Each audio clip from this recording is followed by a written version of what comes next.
Hello everyone, आज है 30 जुलाई और आज इस वीडियो में हम बात करने जा रहे हैं अदानी पावर के बारे में।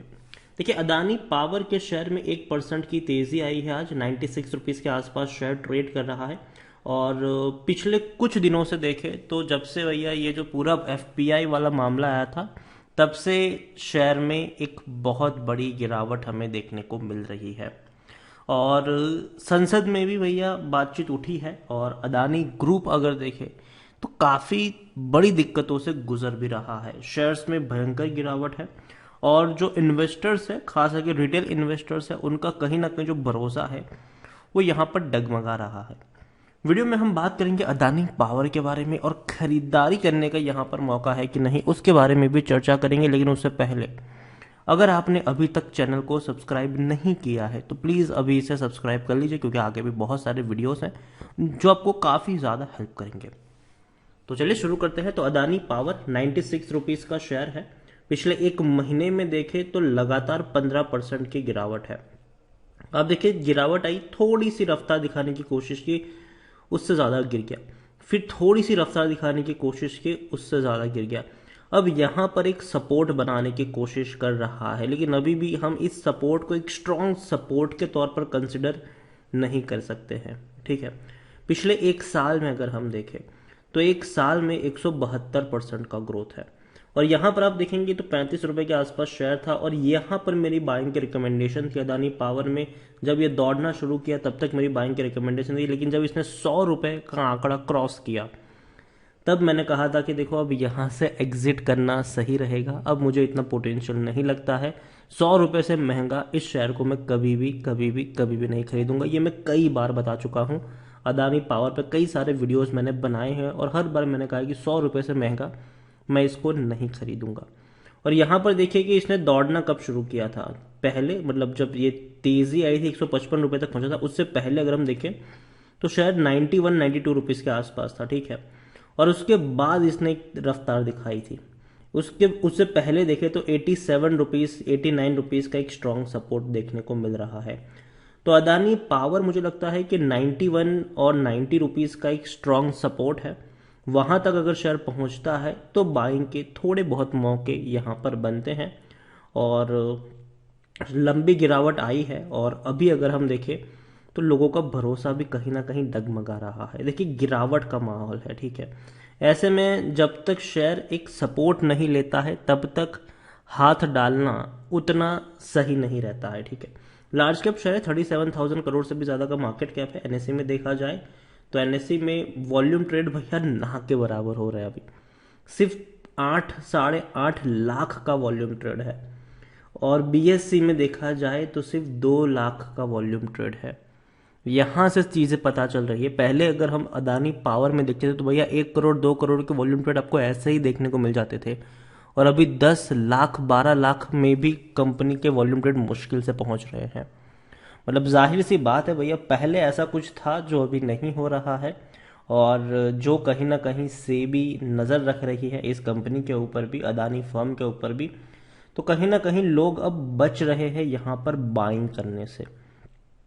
एक और चीज़ देखें यहाँ पर, तो डिविडेंड तो पे नहीं कर रहा है, उसके अलावा जो बड़े बड़े फॉरेन वालों ने पैसा यहाँ पे लगाया था, ठीक है, जिन चार फंड का नाम था, वो 4 फंड भैया जाने जाते हैं गलत सलत बेट लेने के लिए। मतलब ऐसी बेट लेते हैं जो सस्पिशियस होती है। ठीक है, यहाँ पर आप देखेंगे कि इससे पहले भी, चाहे इलोरा इंडिया अपॉर्चुनिटी हो, क्रेस्टा फंड हो, अल्बुला इन्वेस्टमेंट फंड हो, एपीएमएस इन्वेस्टमेंट फंड हो, तो यहाँ पर ये जानी जाती है कि भैया ऐसी बेट ये लोग लेते हैं जो किसी ने सोची भी नहीं होती है और दिक्कत वाली कंपनियों में ये लोग इन्वेस्ट करते हैं।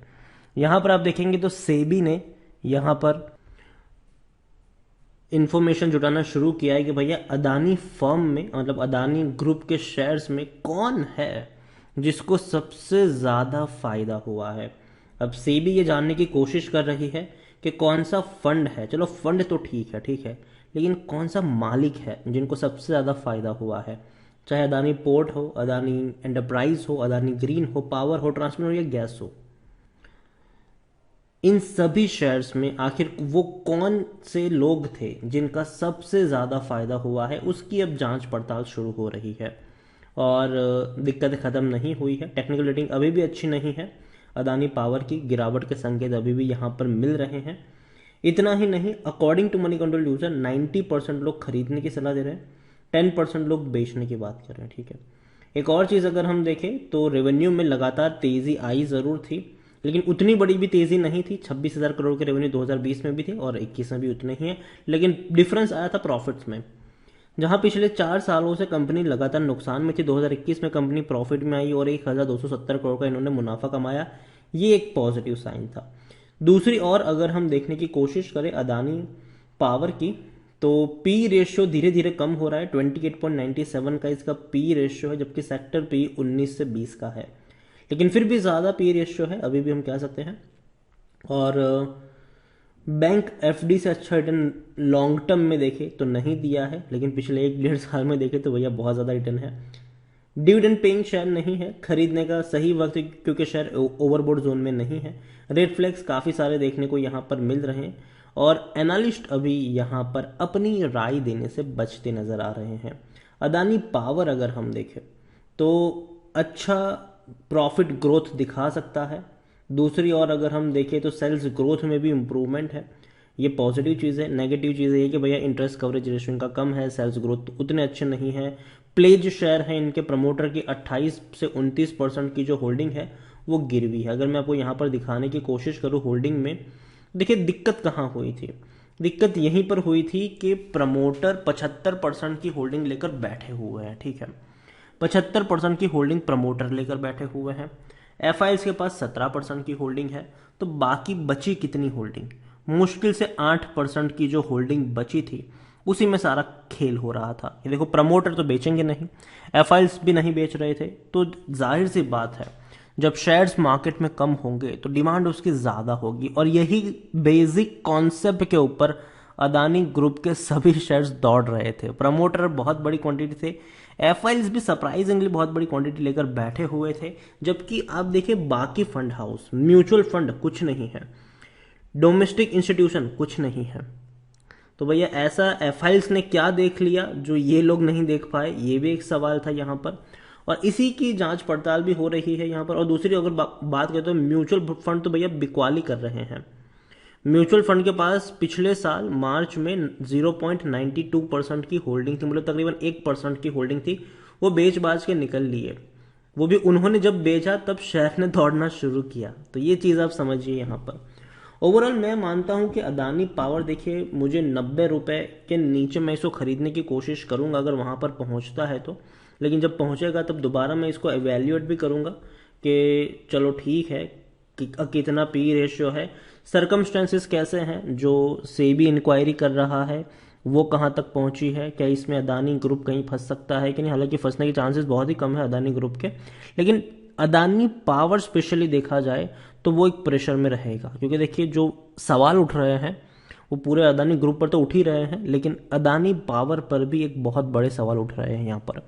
तो ओवरऑल मैं इतना ही कहूँगा कि अदानी पावर डेफिनेटली शेयर में दमखम है, इसमें कोई शक नहीं है, क्योंकि कंपनी एक बड़े ग्रुप से बिलोंग करती है। ठीक है, एक अच्छी बात यही है कि एक बड़े ग्रुप से बिलोंग करती है, और अदानी ग्रुप भैया एक अच्छा ग्रुप आप मान सकते हैं अगर हम शेयर प्राइस की बात करें। ठीक है, बाकी की बात हम यहाँ पर नहीं करेंगे, लेकिन शेयर प्राइस की बात करें तो भैया डेफिनेटली लोगों का पैसा यहाँ पर बना है, लोगों को नुकसान नहीं हुआ है। हाँ, लेकिन जिन लोगों ने यहाँ पीक पे खरीदा था डेफिनेटली वो काफ़ी ज़्यादा नुकसान में है। लेकिन अदानी पावर को लेकर मैं इतना ही कहूँगा, शेयर गिरावट में है और गिरावट अभी भी थोड़ी बहुत जारी रह सकती है, रुकी नहीं है। सबसे पहले तो भैया इसका एक स्ट्रॉन्ग सपोर्ट बनना ज़रूरी है, एक बेस बनना ज़रूरी है, और जब तक वो बेस नहीं बनता तब तक फ्री फॉल आपको देखने को मिल सकता है। अगेन मैं कह रहा हूँ, मेरी बेचने की सलाह नहीं है, एटलीस्ट इस लेवल पर तो मैं नहीं कहूँ, इस लेवल पर एटलीस्ट मैं नहीं कहूँगा कि आप बेच के निकल जाओ, बने रहिए 96 रुपीज़ के आसपास, कोई उतनी बड़ी गिरावट नहीं आएगी यहाँ से। मेरी बेचने की सलाह तब थी जब शेयर 150 पे था, 130 पे था, 120 पे था, 110 पे था। अब यहाँ से गिरावट के चांसेस मुश्किल से लगता है कि 10 रुपये के आसपास होंगे, अगर आएगी भी तो उससे ज़्यादा की गिरावट शायद नहीं आनी चाहिए, और जो सिचुएशन है वो बहुत जल्दी निपट जानी चाहिए, क्योंकि बहुत बड़ा ग्रुप है अदानी, और जांच में क्या निकलेगा वो तो बात की बात है, लेकिन अगर कुछ बहुत बुरा निकल आता है तो गंदे तरीके से ये टूट सकता है, और अगर नहीं निकल आएगा तो डेफिनेटली 90 रुपये के आसपास के बाद एक अच्छी खासी आपको रफ्तार भी देखने को मिल सकती है। और पूरा का पूरा डिपेंडेंट है कि जांच में क्या निकल कर आता है, ठीक है। तो इसके बारे में ना आप कुछ कह सकते हैं ना मैं कुछ कह सकता हूँ। अभी जो चार्ट मुझे देखने को मिल रहा है उसको लेकर मैं अपने बात यहाँ पर रख रहा हूँ, लेकिन अगर जांच में कुछ निकल आया तो भैया पूरी उलट सिचुएशन भी शायद हो सकती है, तो उसके लिए भी प्रिपेयर्ड रहना चाहिए। तो मेरे हिसाब से एक बहुत बड़ा इन्वेस्टमेंट हाल फिलहाल में अदानी पावर में नहीं करना चाहिए, और 90 रुपये के नीचे अगर शेयर जाता है तो एक बाइंग का मौका ज़रूर बन सकता है, उससे हम इनकार नहीं कर सकते, लेकिन उतना बड़ा भी इन्वेस्टमेंट नहीं करना चाहिए कि भैया आप फंस जाए यहाँ पर, ठीक है। तो वीडियो को यहीं पे एंड करूंगा। पसंद आया हो तो लाइक कर, शेयर कर, चैनल पर अगर आप पहली बार है तो प्लीज़ सब्सक्राइब करें, और अदानी पावर के बारे में आप क्या सोचते हैं वो भी आप मुझे कमेंट में लिखकर बता सकते हैं। Thank you.